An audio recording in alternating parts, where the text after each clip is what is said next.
मैंने रिसेंटली एक ब्लॉग पढ़ा है विच मेड मी थिंक कि क्या हमारे देश के एक आम नागरिक तक हमारी फॉरेन पॉलिसी का फायदा पहुंच भी रहा है। क्योंकि yes, India is saving billions of dollars just by buying cheap Russian oil, arguing that this will control inflation and citizens interest. In response USA ने भी टैरिफ्स लगा दिए, बट क्या आप तक सस्ता ऑयल पहुंचा?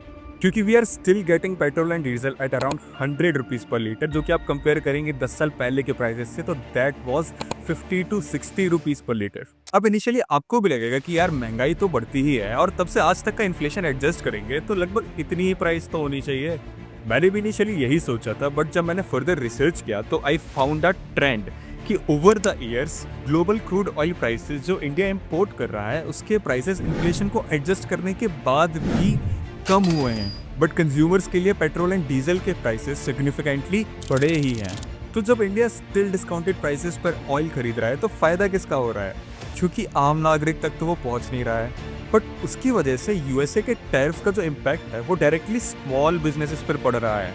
बट वहीं पर Indian oil refinery Giants like Reliance is earning massive profits and public oil companies ने तो 86,000 करोड़ का सिर्फ प्रॉफिट कमाया है। और ये सिर्फ सेंट्रल गवर्नमेंट की बात नहीं है, सारी स्टेट गवर्नमेंट चाहे कांग्रेस की हो या बीजेपी की, पेट्रोल और डीजल पे भर भर के टैक्सेस और वैट लगाती है।